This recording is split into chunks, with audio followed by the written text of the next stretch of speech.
Good evening guys, let's go, let's start our class. समय का सदुपयोग करते हुए हम क्लास को आगे बढ़ाते हैं। आज हमारी चौथी क्लास है, ठीक है।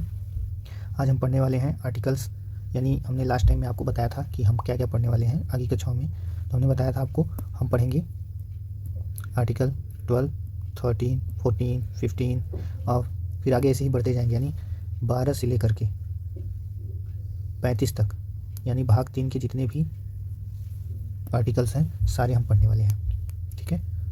एक बार हम फटाफट देखते हैं पुरानी कक्षाओं में हमने क्या पढ़ा था। शुरू से एक बार आपको हम रिकॉल करा देते हैं, एकदम शुरू से।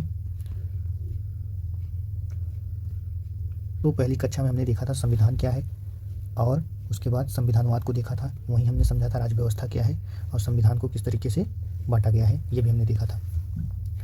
उसके बाद संविधान का ये एक खाका तैयार किया था, संविधान का परिचय पढ़ा था। उसके बाद हमने प्रस्तावना पढ़ना शुरू की थी और पूरा विस्तार से प्रस्तावना को पढ़ा था। प्रस्तावना की प्रमुख बातों को हमने पढ़ा था और उसके बाद उसको विस्तार से भी पढ़ा था, उसके एक एक शब्द को समझा था। शासन के शक्ति के उद्देश्य, ये सब प्रस्तावना के अंतर्गत आते हैं, सबको पढ़ा था हमने, कुछ प्रश्न किए थे, ठीक है। उसके बाद दूसरी कक्षा में हमने प्रस्तावना से संबंधित कुछ अन्य बातें भी सीखी थी, जैसे प्रस्तावना की आलोचना यानी उसमें क्या क्या कमियाँ हैं इसको देखा था। प्रस्तावना के उपयोग या महत्व को देखा था। प्रस्तावना से संबंधित कुछ मुद्दे हैं, केसेस हैं, उसको देखा था। उसके बाद संशोधन हो सकता है या नहीं हो सकता और कब हुआ इसको देखे थे। कौन से वर्ड को यूज मतलब ऐड किया गया वो भी हमने देखा था, एक हमने ये प्रश्न किया था। उसके बाद तीसरी क्लास में हमने अधिकार के बारे में पढ़ना शुरू किया था, यानी मौलिक अधिकार को पढ़ना शुरू किया था। इसमें हमने देख लिया था कि हमारे कौन कौन से अधिकार है, जॉन लॉक की क्या अवधारणा है उसको हमने देखा था, प्राकृतिक देन की अवधारणा को समझा था। उसके बाद भारत में अधिकार को समझा था कि भारत में कौन कौन से प्रकार के अधिकार हैं, मौलिक अधिकार, संवैधानिक अधिकार, कानूनी अधिकार और मानव अधिकार। सभी अधिकारों को हमने विस्तार से पढ़ा था और समझा था कि क्या क्या इसके अंतर्गत है और इनमें क्या अंतर है। उसके बाद हमने ये एक प्रश्न किया था और हमने बहुमत को भी पढ़ा था कि बहुमत कौन कौन से प्रयोग किए जाते हैं भारतीय संविधान के अंतर्गत, ठीक है। उसके बाद मूल अधिकार की परिभाषा हमने पढ़ी थी और विशेष संरक्षण का शब्द का अर्थ समझा था। हमने ये प्रश्न दिया था आपको, जिसको अधिकतर बच्चों ने अच्छे से समझा और उत्तर दिया। उसके बाद हमने देखा था भारत के संविधान में कौन कौन से मौलिक अधिकार हैं। और वर्तमान समय में 6 मौलिक अधिकार हैं: समता का अधिकार, स्वतंत्रता, शोषण के विरुद्ध, धार्मिक स्वतंत्रता का अधिकार, सांस्कृतिक और शैक्षिक अधिकार, उसके बाद संवैधानिक उपचारों का अधिकार। तो हम आज से पढ़ेंगे समता का अधिकार। समता का अधिकार तो आर्टिकल, अच्छा इसको हम देखने से पहले यहाँ पे देखते हैं कि आर्टिकल 12 से लेकर 35 तक,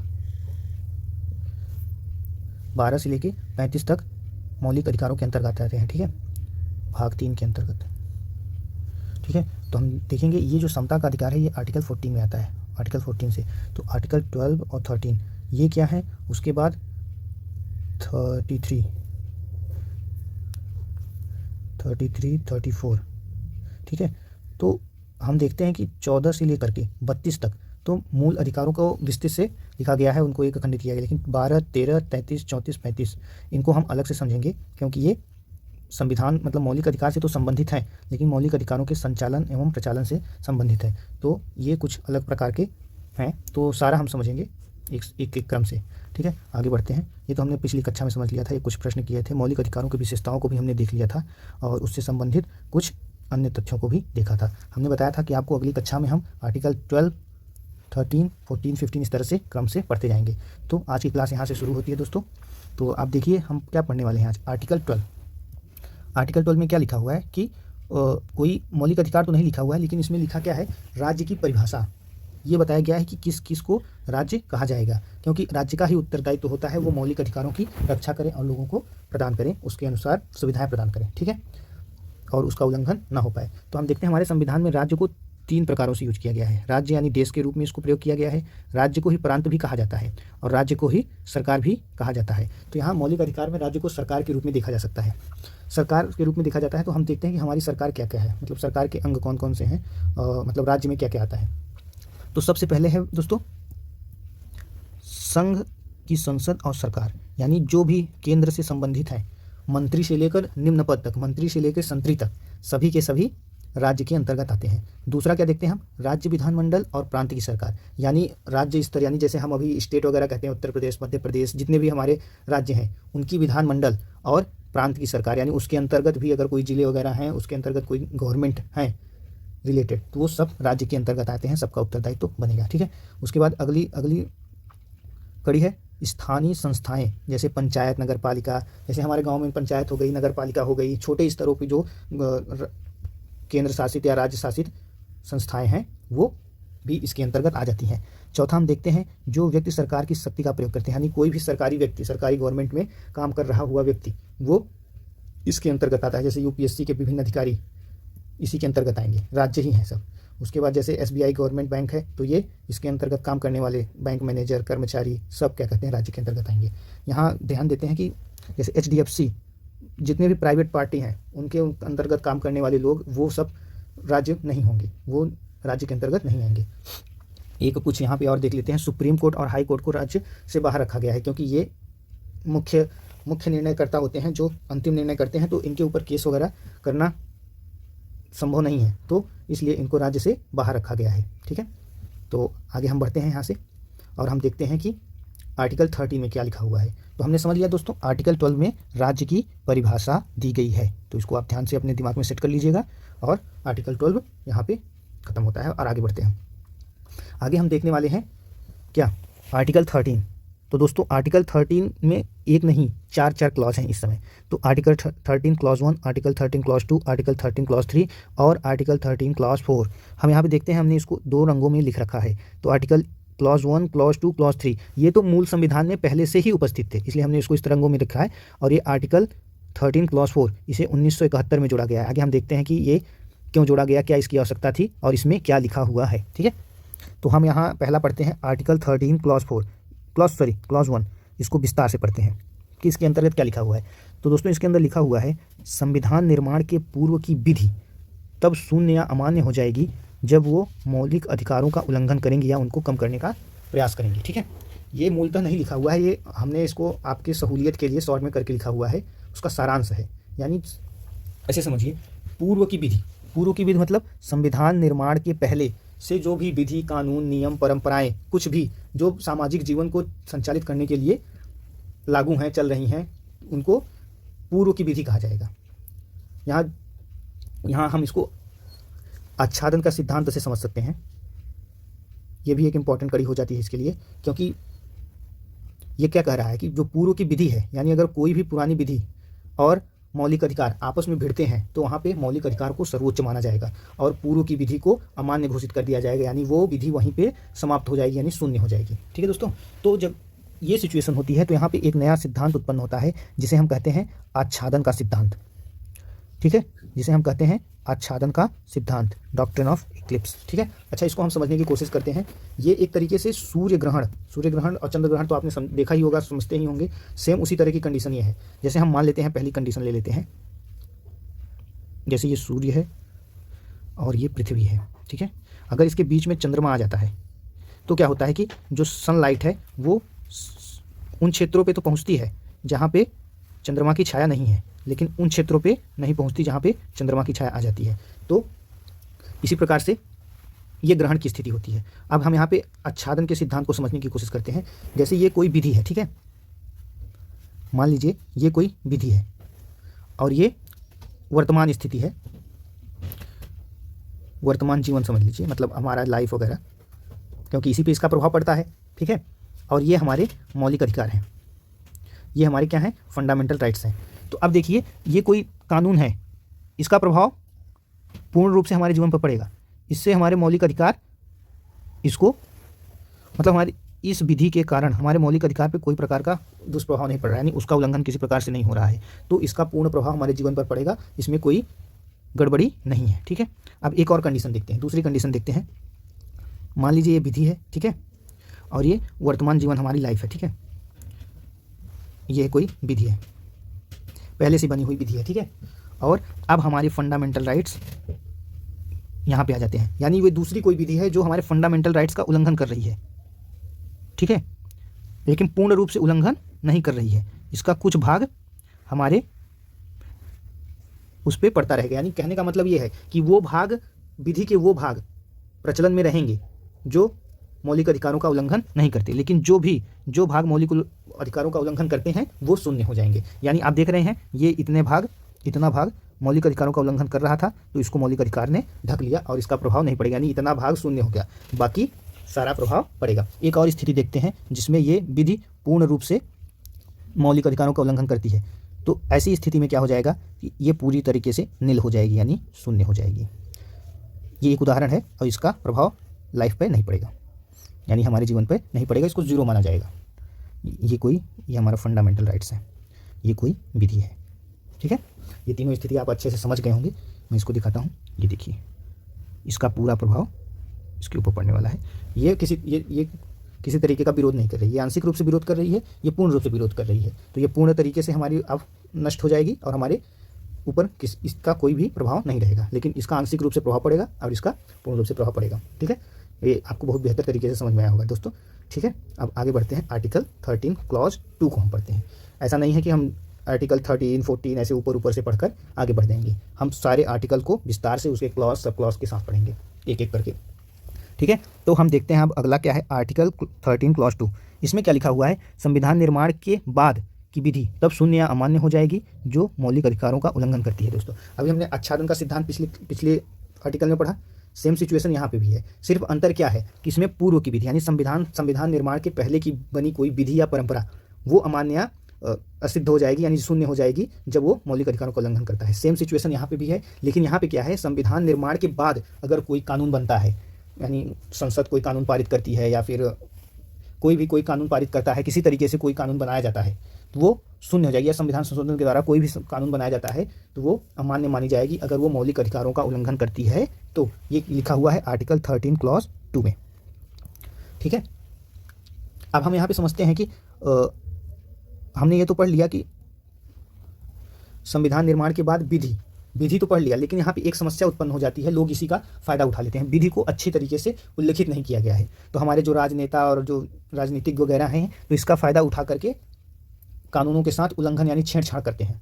तो इसको दो तरीक़ों से मानते हैं, जैसे कुछ राजनीतिक इसके व्यापक अर्थ को लेते हैं और कुछ राजनीतिक इसके सीमित अर्थ को लेते हैं। तो अब आप पूछेंगे व्यापक अर्थ और सीमित अर्थ का क्या मतलब है।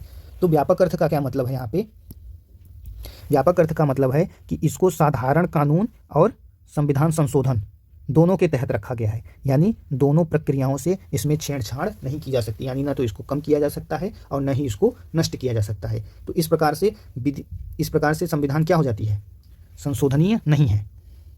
अभी हम आगे देखने वाले हैं संशोधनीयता को अच्छे से समझने वाले हैं कि क्या कब कौन सी घटनाएं घटी।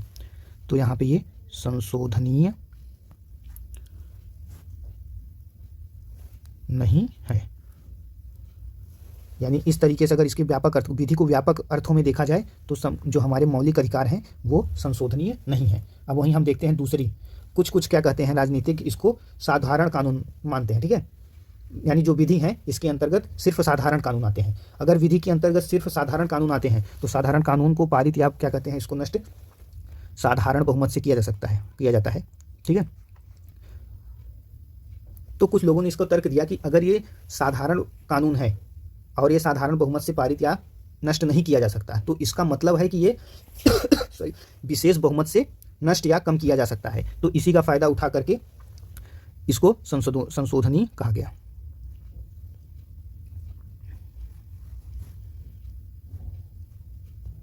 ठीक है, जब इसके सीमित अर्थ को ही लेते हैं सिर्फ, तो ये संशोधनीय हो जाता है। ठीक है, अब संशोधनीयता का विवाद यहीं से उत्पन्न हो जाता है। कुछ कहते हैं ये कि संशोधनीय है और कुछ कहते हैं संशोधनीय नहीं है। तो हम आगे देखते हैं कि न्यायालय ने इसमें क्या क्या निर्णय दिए और क्या क्या इस पर चर्चा हुई। उससे पहले हम यहाँ पे एक प्रश्न देखते हैं दोस्तों, जो संशोधनीयता से ही संबंधित है, जो आपके मेंस के लिए बहुत हेल्पफुल होने वाली है। हम देखते हैं यहाँ पे मौलिक अधिकारों की संशोधनीयता से संबंधित वाद विवाद की चर्चा करते हुए इस संबंध में वर्तमान स्थिति क्या है स्पष्ट करें। ठीक है, ये एक प्रश्न है। तो जैसे हमें इसको लिखना है तो हम सबसे पहले इंट्रो में लिखेंगे क्या, उसके बाद बॉडी पार्ट में क्या लिखेंगे, उसके बाद कंक्लूजन में क्या लिखेंगे। इसके 3 प्रमुख खंड होंगे जिसको हम अभी समझने वाले हैं। तो जैसे मौलिक अधिकार, जैसे इसको इंट्रो में लिखना है तो यहाँ पे हम मौलिक अधिकारों की परिभाषा दे सकते हैं। ठीक है, या फिर संशोधनीयता क्या है, यानी मौलिक अधिकारों को संशोधनीय है या नहीं। जैसे मौलिक अधिकारों को ऐसे हम लिख सकते हैं कि भाग 3 में उल्लिखित अधिकारों को मौलिक अधिकार कहा जाता है। अगर इसके सीमित अर्थ को लें तो मौलिक अधिकार संशोधनीय है, वहीं अगर इसके व्यापक अर्थ को लें तो इसमें संशोधन करना संभव नहीं है। तो इस वाद विवाद में विभिन्न प्रकार के केस आए जो निम्नलिखित हैं, विभिन्न घटनाएं घटी जो इस प्रकार से हैं। तो उसके बाद हम तुरंत बॉडी पार्ट में आ जाएंगे। तो बॉडी पार्ट में हम अभी देखने वाले हैं, इसको विस्तार से समझेंगे, इसके कुछ कुछ लाइनों को लिखेंगे, उसके बाद कंक्लूजन को समझेंगे, ठीक है। तो जैसे हम बॉडी पार्ट में देखते हैं, बॉडी पार्ट तो ठीक है, लेकिन उससे पहले हम समझने की कोशिश करते हैं, ये ज़्यादा महत्वपूर्ण रहता है। जैसे पहले संशोधनीयता से न्यायालय का विभिन्न मत क्या है, ठीक है। तो पहला केस है क्या, शंकरी प्रसाद का केस सन 1951 में, ठीक है। इस केस में सुप्रीम कोर्ट ने क्या कहा, सुप्रीम कोर्ट ने कहा कि जो हमारा, ठीक है, शंकरी प्रसाद केस में न्यायालय ने कहा कि ये हमारा जो मौलिक अधिकार है ये पूर्ण तरीके से संशोधनीय है। उसने इसमें किसी प्रकार की कोई टिप्पणी न करते हुए इसको सीमित अर्थ में देखते हुए बताया कि हमारा जो मौलिक अधिकार है ये संशोधनीय है। तो इस प्रकार से इसने निर्णय दे दिया, ठीक है। उसके बाद दूसरा केस क्या हुआ, सज्जन सिंह केस सन 1965 में आया। इसमें भी संविधान ने कहा कि ये जो हमारा मौलिक अधिकार है ये संशोधनीय है और सरकार के पक्ष में अपने निर्णय दे दिए, ठीक है। उसके बाद दोस्तों यहाँ पे एक प्रमुख घटना घटती है, यहाँ पे ट्विस्ट आता है, जब गोलकनाथ केस होता है, ठीक है। गोलकनाथ केस होता है तो इसमें अब जो सुप्रीम कोर्ट है वो कहती है नहीं, मौलिक अधिकार संशोधनीय नहीं है, इसमें संशोधन नहीं किया जा सकता, क्योंकि ये, हाँ तो देखते हैं व्यवधान के बिना। हमने देख लिया शंकरी प्रसाद का केस, देख लिया सज्जन सिंह का केस, देख लिया, फिर गोलकनाथ का केस देखा। गोलकनाथ केस में सुप्रीम कोर्ट ने कहा, यहाँ पे मैं लिख देता हूँ, संशोधनीय है, ठीक है। यहाँ भी कहा संशोधनीय है और यहाँ पे क्या कहा, संशोधनीय नहीं है। तो यहाँ पे सीमित अर्थ में लिया, यहाँ पे भी सीमित अर्थ में लिया, लेकिन यहाँ पे व्यापक लिया और इसको कहा ये संशोधनीय नहीं है, ठीक है, कहा संशोधनीय नहीं है। तो जब इसको संशोधनीय नहीं है तो पुराने वाले जो केस हुए हैं तो उनकी भी बात आ जाती है कि अब उनके साथ क्या किया जाए, क्योंकि उनके साथ तो गलत हो गया, उनके साथ तो निर्णय दूसरा आया। तब यहाँ पे सुप्रीम कोर्ट ने क्या दिया, भविष्यलक्षी अध्यारोपण का सिद्धांत। भविष्यलक्षी अध्यारोपण के सिद्धांत के अनुसार क्या बताया गया कि जो ये निर्णय दिए गए हैं सुप्रीम कोर्ट की, ये आगे की घटनाओं और संशोधनों के लिए लागू होंगे, न कि पीछे के जो निर्णय हो चुके हैं उन पर। इस प्रकार से सुप्रीम कोर्ट ने मौलिक अधिकारों पर प्रभावशीलता के साथ रोक लगाने का प्रयास किया और कहा कि अब ये संशोधनीय नहीं है, ठीक है। आगे बढ़ते हैं। उसके बाद हम क्या देखते हैं कि संसद ने इसमें बिना किसी संशोधन के, मतलब मौलिक अधिकारों में तो कोई संशोधन नहीं किया, लेकिन उसने 24वां संविधान संशोधन किया और 1971 में एक नया आर्टिकल जोड़ दिया, मौलिक अधिकारों के अंतर्गत एक नया आर्टिकल जोड़ दिया जिसे कहते हैं आर्टिकल 13(4) क्लॉज 4, ठीक है, 13 क्लॉज 4। और उसमें इसने क्या किया, विधि की व्याख्या को स्पष्ट करने का प्रयास किया। इसमें क्या बताया गया कि विधि की व्याख्या में संविधान संशोधन शामिल नहीं होगा। यानी संसद ने अपनी शक्ति को प्रभुत्व करने, यानी मौलिक अधिकारों पर नियंत्रण बनाने के लिए एक नया कानून जोड़ दिया कि विधि की व्याख्या में संविधान संशोधन शामिल नहीं होगा। यानी जो संविधान संशोधन के अंतर्गत विशेष बहुमत से होगा वो विधि नहीं कहलाएगा, वो विशेष प्रक्रिया है। तो ये लिखा हुआ है। बाकी हम यहाँ पे यह समझते हैं, साधारण अर्थों में हम समझ सकते हैं कि साधारण बहुमत से नहीं पर विशेष बहुमत से मूल अधिकार कम या समाप्त किए जा सकते हैं, मतलब साफ साफ ये कहने का अर्थ है, ठीक है। आगे हम देखते हैं कि उसके बाद अगली घटना क्या घटती है। केशवानंद भारती केस काफ़ी पॉपुलर रहा, ये इंपॉर्टेंट भी हो जाता है। आगे तो हम विस्तार से पढ़ने वाले हैं कि केस के अंतर्गत क्या हुआ, किस किस तरह की घटनाएं घटी, ठीक है।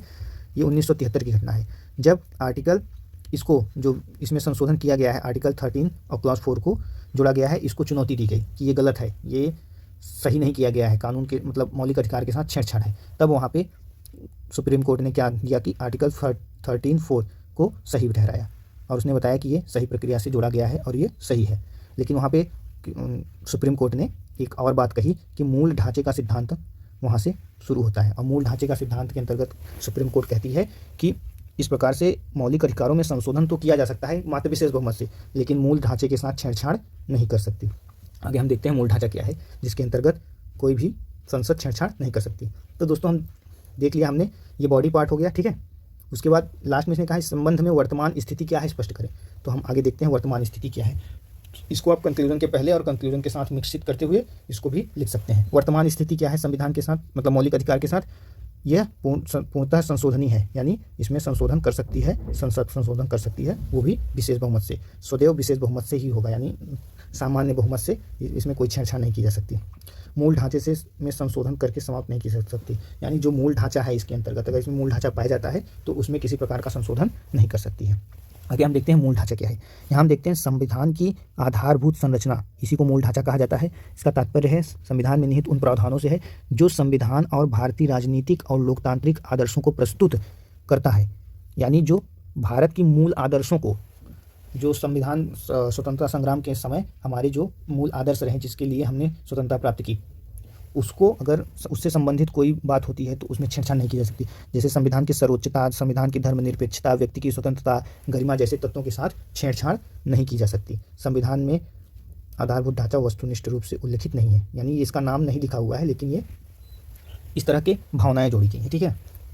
लेकिन अब वर्तमान में इसकी स्थिति क्या देखते हैं। वास्तव में संविधान में आधारभूत अवसंरचना को स्पष्ट नहीं किए जाने के कारण इसका निर्धारण न्यायपालिका के विवेक पर ही निर्भर करता है। यानी इसकी कोई स्पष्ट अवधारणा नहीं है, जिसके कारण ये न्यायपालिका के विवेक पर निर्धारित होता है। कई बार ऐसा होता है कि जब न्यायपालिका को अपने पक्ष में निर्णय देना होता है तो किसी भी विषय को मूल ढांचे से जोड़ करके, ऐसा कहना तो नहीं चाहिए लेकिन वास्तव में ऐसा ही हो जाता है कभी कभी, और कभी कभी हो ही जाता है, ठीक है। आगे हम देखेंगे, अगली कक्षा के लिए हम कुछ अगले टॉपिक्स देख लेते हैं।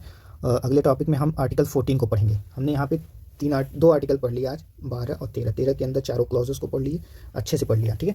अगले हम आगे देखेंगे आर्टिकल 14, जिसमें समानता का अधिकार स्टार्ट होता है। आर्टिकल 14, 15, 16, 17, 18 सबको हम देखेंगे। 14 में क्या है, विधि के समक्ष समानता, सब हम विस्तार से अगली कक्षा में पढ़ने वाले हैं। और अगला मुद्दा हमारा क्या होगा, आरक्षण। आरक्षण पे तो मैं एक विशेष वीडियो बनाऊंगा जो पूर्णतः आरक्षण के लिए डेडिकेटेड होगा, ठीक है। उसको अच्छे से समझेंगे क्योंकि आरक्षण का हमेशा मुद्दा बना ही रहता है, ठीक है दोस्तों। तो हमने देख लिया यहाँ से फटाफट। आर्टिकल 12 देख लिया जिसमें राज्य की परिभाषा दी गई है। आर्टिकल 13 देख लिया जिसमें पूर्व की बनी विधि को निस्तानाबूद कर देती है हमारी मौलिक अधिकार अगर उल्लंघन होते हैं इसके तो, ठीक है। उसके बाद नए कानून भी नहीं बन सकते जो इसको उल्लंघित करते हों, ठीक है। उसके बाद हमने इस संशोधनीयता को, इस सिद्धांत को अच्छे से समझा, इस पर एक विशेष प्रश्न भी किया और मूल ढांचा को समझा और अगली क्लास की एक रूपरेखा बनाई, ठीक है दोस्तों। नमस्कार, गुड बाय।